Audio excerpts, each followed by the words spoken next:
This is the new Range Rover Sport, a rare example of how off-road and sporty characteristics can be put in one car, even if one hardly uses the former because of the 23-inch rims. But if one wants to, one can. Let's take a closer look at this beast.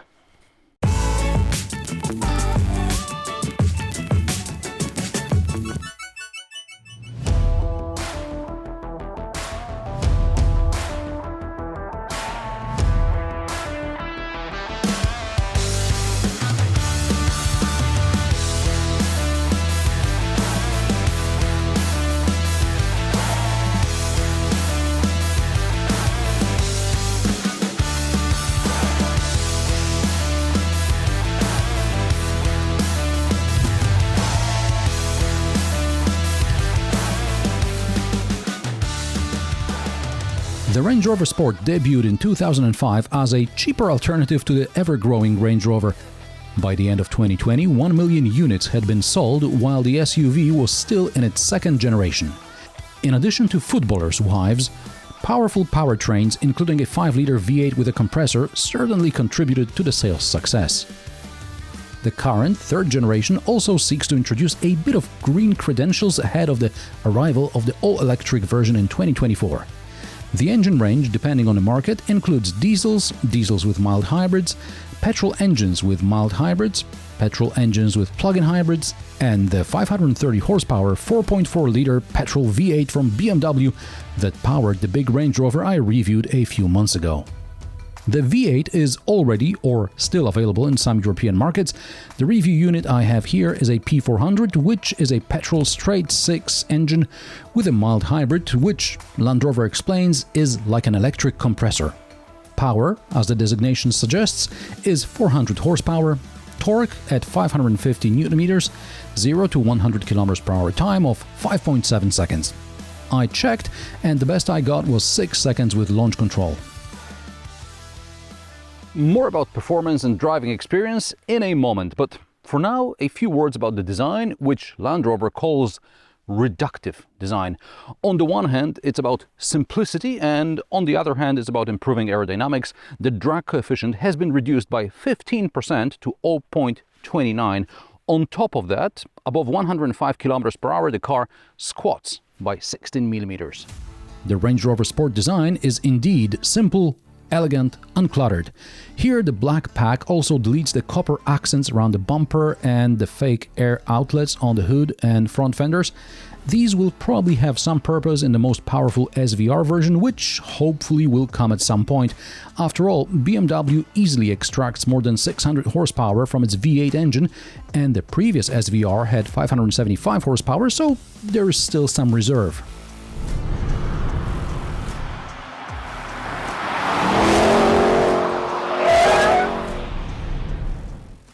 Like in the full-size Range Rover I reviewed a few months ago, also here JLR decided to go with the most expensive optional paint.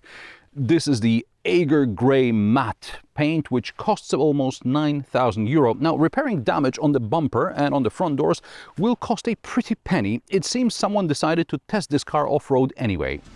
I like the Range Rover Sport from the front and from the side, but I'm not convinced by the rear view. In the big Range Rover, the lights play very well even when they're off. And here, without the lights, you're left with this black bar across that somehow doesn't do it for me. But the exhaust tips are real, even if the exhaust sound is somewhat muffled and uninspiring.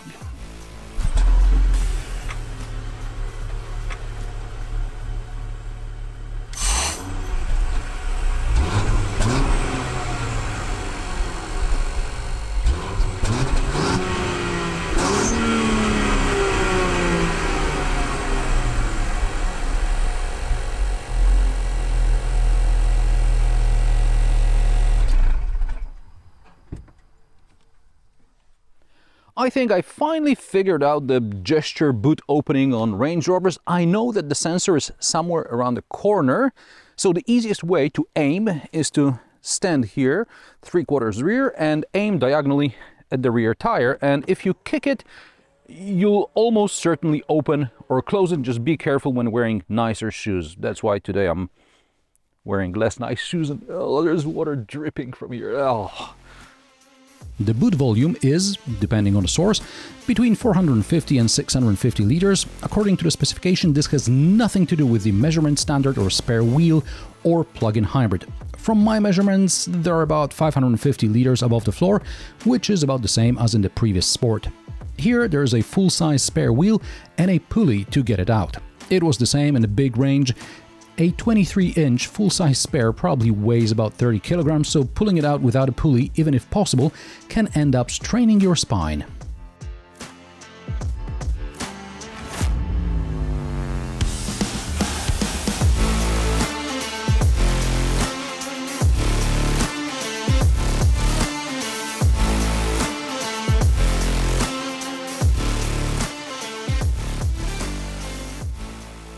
The floor has no hinge on the seat side, there is only a catch on the tailgate side.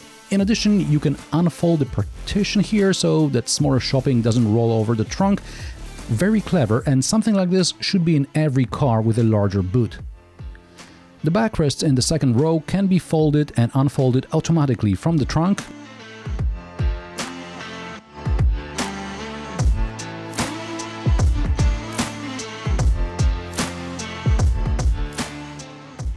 The maximum capacity of the cargo space, with seats folded obviously, is 1860 liters. At this point, a few words about the dimensions. The third generation Sport is 6.5 centimeters longer than the second generation model. Both are of similar width and height, but the wheelbase in the third generation is almost 8 centimeters longer, close to 3 meters. The Sport is now slightly larger than the BMW X5.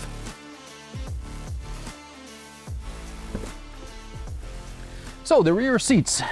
There seems to be a lot of room, but just like in the BMW X5, I'd like to see more here. When I think to myself that in the full-size Range Rover, which is built on the same platform and with a standard wheelbase, the rear passenger space is similar, I appreciate the Sport even more. You save 30 grand and you get virtually the same size. I mean, if you want to buy a full-size Range Rover, just take one with the extended wheelbase and don't look at the price. In the rear, there are heated and ventilated seats. Yay! The backrest angle is adjustable electrically. These are all options, just as is the four-zone climate control and window blinds. The backrest splits 40-20-40. There are cup holders and some storage here. And also, one more thing that's actually quite interesting, the seatbelt buckle is illuminated, so it's easy to aim at night and when it's dark here, and it can get quite dark.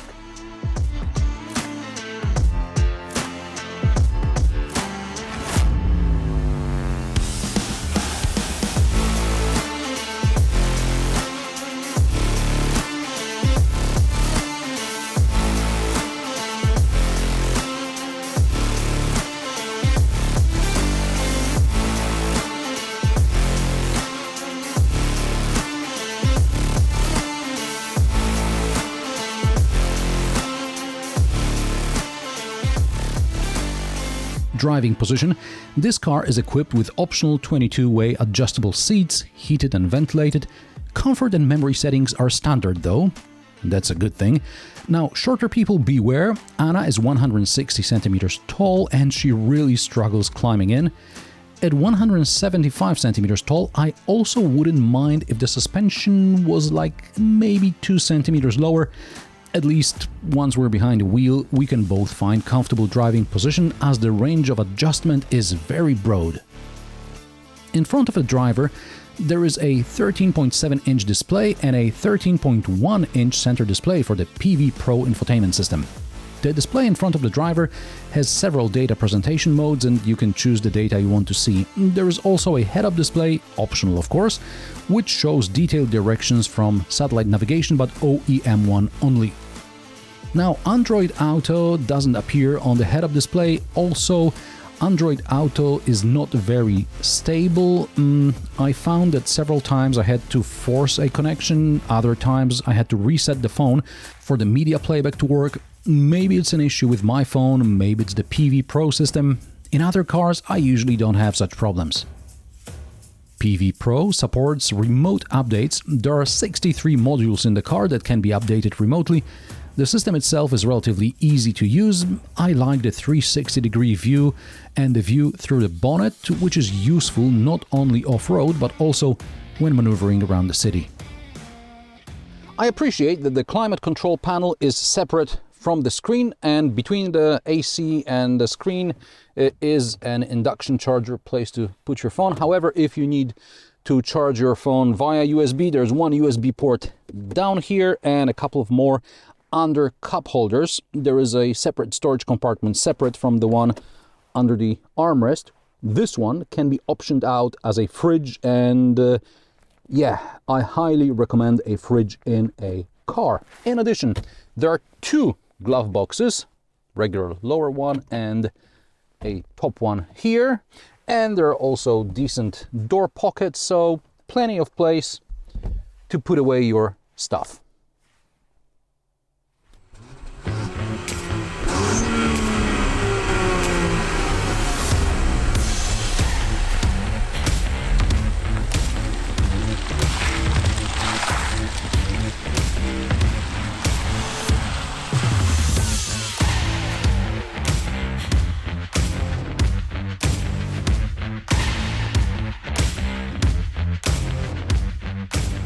You often ask me for videos of the interior at night. Well, this is what it looks like. You can set your own colors, or you can choose one of several themes.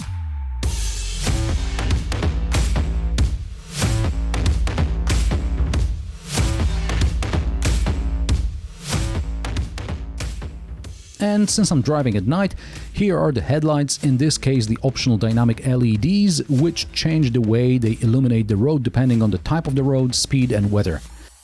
What you see here are automatic high beam headlights that illuminate the soft shoulder and beyond, as well as road signs, while still avoiding oncoming traffic. And what about off-road driving? Well, with the 23-inch rims, I'm going to stick to my diagonal approach test, which, predictably, the Range Rover doesn't really notice. In challenging conditions, the air suspension can increase ground clearance by up to 135 mm for 15 seconds to help overcome the most challenging obstacles. Of course, there are various off-road modes, but let's not kid ourselves. Without good tires, the fun will end quickly, even with 281 mm ground clearance. The standard ground clearance is 216 mm and can be automatically lowered by 20 mm for easy access. This happens when the car is stationary, the passenger unbuckles their seatbelt, or the ignition is turned off. Maneuvering is exceptionally easy thanks to all-wheel steering. It's standard on the most powerful engine variants and an option on other models, and it's worth every penny as the SUV measures nearly 5 meters in length and it suddenly has a turning circle less than 11 meters, which is about the same as an Opel Astra. Up to 50 km per hour, the rear wheels turn up to 7.3 degrees in the opposite direction of the front wheels, which allows you to turn tighter. Above 50 km per hour, the rear wheels turn in the same direction as the front wheels, improving stability at high speeds. Speaking of stability at high speeds, all-wheel drive helps maintain it. Obviously, I mention this because up to 160 km per hour, when driving at a constant speed, the computer may decide to disconnect the front axle to save fuel. All-wheel drive is connected when taking off, in bad weather conditions, and off-road. Off-road, it's possible to automatically uncouple the anti-roll bars for more wheel articulation and to improve comfort when driving over rough surfaces. Back on the road, adaptive suspension performs, wait for it, 500 calculations every second, and the Bilstein active dampers adapt within 12 milliseconds. So what does that mean for the driver? Most of the time the Range Rover Sport is very comfortable, but when you step on it, the car automatically senses the change in driving style and it stiffens up. The Sport can still corner in a way that you wouldn't expect from a 2.3-ton SUV, but the P400, despite that electric compressor, isn't as responsive as I'd like it to be, both in automatic and dynamic modes. I feel that my commands are filtered by the computer, which needs time to decide whether it's okay to do what I asked it to. This is true for both response to the accelerator pedal and to the shifting paddles. Everything is a bit muffled. Perhaps it's a matter of reducing emissions, or maybe Land Rover just wants to leave something for the higher models like the SVR, which I hope is coming. Also, I haven't yet tried the regular V8, so maybe there's some excitement there. The active noise cancellation system isolates me from the outside world most of the time. However, when I put the car in sport, the 29 speakers around the cabin let more fake engine sound into the cabin. It's uninteresting as the exhaust. It's better to stick to comfort and just cover hundreds of miles at motorway speeds. Driver aids like adaptive cruise control with active lane assist, they work pretty well. They inspire confidence. I feel less confident at the pump. Instead of just under 10 liters per 100 kilometers combined, the Range Rover Sport P400 consumed closer to 14 liters per 100 kilometers in my test. Interestingly, the full-size Range Rover with BMW's V8 was more economical, but JLR has never been famous for its frugal engines. The petrol version's fuel tank is 90 liters, diesels have 80-liter fuel tanks, and plug-in hybrids have 71.5 liters fuel tank.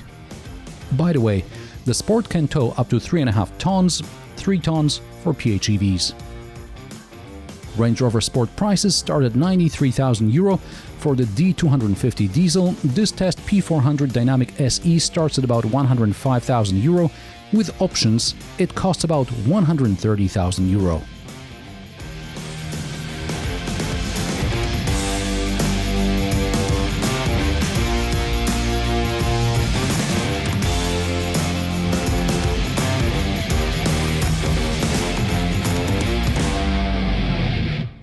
The Range Rover Sport is comfortable and easy to drive. It can take you places where you'll never actually go.